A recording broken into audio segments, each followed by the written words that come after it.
رب العالمین میفرمایند در پیدایش آسمان ها و در پیدایش زمین و در گردش شب و روز یک نشانه قدرت و توانایی و بزرگواری الله است برای انسانهای صاحب عقل. یعنی ای برادر بزرگواری من، وقتی ما آسمان میبینیم فقط یک هوا نبینیم، فقط یک مهتاب و آفتاب و ستاره نبینیم. وقتی آسمان میبینی قدرت و توانایی و بزرگواری الله فکر کن که چی ذاتی بزرگوار ای را خلق کرده است. فقط یک ستاره نبین، آفتاب و مهتاب نبین، گردش شب و روز نبین.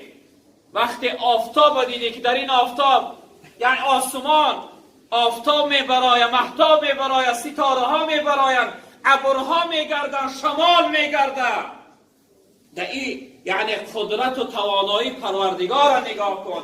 چه ذاتی بزرگه که این آسمان کلان به ستون نگاه کرده است.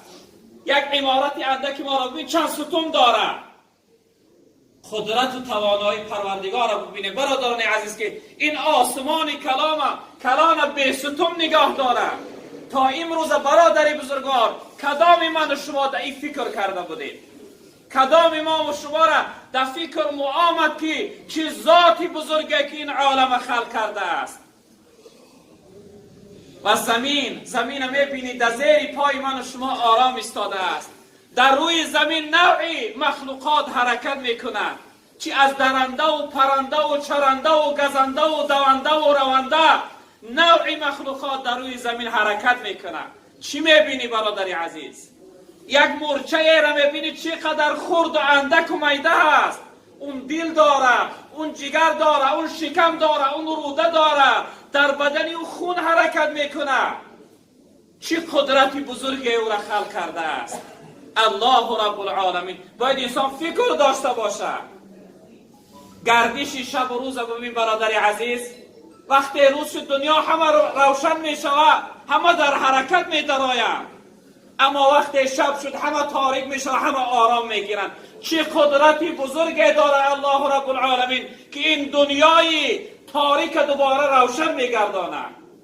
باید ما در قدرت و توانایی الله فکر داشته باشیم برادران بزرگواری من. از که شیخ سعدی میفرمایند ابر و باد و مه و خورشید و فلک در کارن، تا تو نان به کفاری و به غفلت نخوری. ابر، باد یعنی آفتاب و مهتاب، همه اینها برای چی در کار هستن برادر عزیز؟ تا اینکه من و شما چیکار کنیم؟ یک ناله نان حلال، ریزق حلال پیدا کنیم و با یاد خدا، با ذکر خدا، با نام خدا را بخوریم.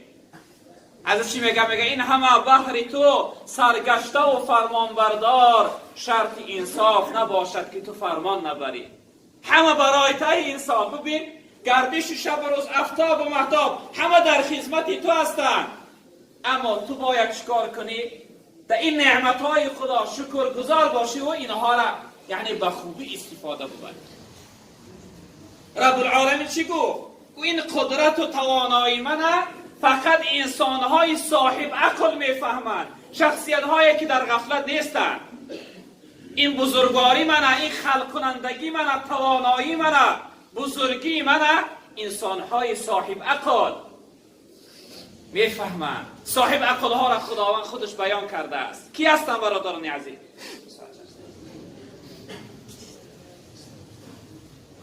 صاحب عقل ها کیا هستند برادران عزیز؟ رب العالمین میفرمایند استعذ بالله الذين يذكرون الله قیاما، شخصیت هایی که در حالت ایستاده بودن، راست بودن، در ذکر یاد خدا هستند.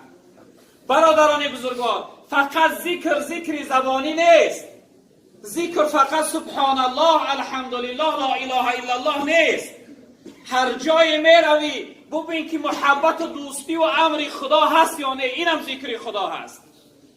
هر کاری میکنی ببین که کو امر خدا در اون کار هست یا نیست، اینم ذکر یاد خدا هست.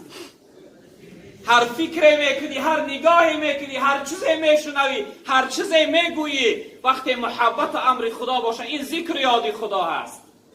رب العالمین میگه انسانهای صاحب عقل شخصیت هایی هستند که در حالت ایستاده بودن، در حالت چوخ بودن در ذکر یاد خدا هستند و قعودا در حالت نشسته بودن و علی جنوبهم در حالت خواب بودنم، در حالت با یک پهلو بودنم در ذکر یاد خدا هستند. اینها کی هستند؟ رب العالمین میگه انسانهای صاحب عقل. و یتفکرون فی خلق السماوات والارض، بنده های حقیقی خدا فکر میکنن در پیدایش آسمان ها و زمین. فکر میکنن که یعنی این آسمان کی خلق کرده است، به قدر کلانش، زمین ها را، کوه ها را، بحرها و دریاها را کی خلق کرده است. انسان های صاحب عقل فکر میکنن. تا امروزه حتی از پادشاهان متکبر و ظالم هم یک دعواگر نبرآمده است که بگه این کوه من خلق کردم، فلان دریا را من خلق کردم، فلان شهر را من خلق کردم. چون که نه از عاجز هستند، از دست نمی آید. اما رب العالمین دعوا داره، میگه لله ما فی السماوات و ما فی الارض. هر چیزی در آسمان ها هست، در زمین است، مالک و خالق و صاحب همه الله رب العالمین است. خلق کننده همه الله است، خلق کننده من و شما هم الله است. وقتی این قدرت و بزرگواری و توانایی الله دیدن، انسانهای صاحب عقل چی میگفتن؟ ربنا ما خلقت هذا باطلا. پروردگارا اینها را بیکار خلق نکرده، آسمان بیکار خلق نشده، زمین بیکار خلق نشده است، آفتاب و ماهتاب بیکار خلق نشدند. اینها همه برای چی؟ برای من و شما، برادری بزرگواری من. و هو الذی خلق لكم ما فی الارض جمیعا. رب العالمین میگه آنچنان ذات بزرگواری است، هر چیزی در روی زمین است ای انسان برای تو خلق شده است، برای استفاده بردن تو، اما تو برای عبادت و بندگی من خلق شده ای. و ما خلقت الجن والانس الا لیعبدون. ما خلق نکردیم انسان ها و جن ها را مگر برای عبادت. ای انسان برای عبادت خلق شده، برای یاد خدا، بندگی و اطاعت خدا خلق شده.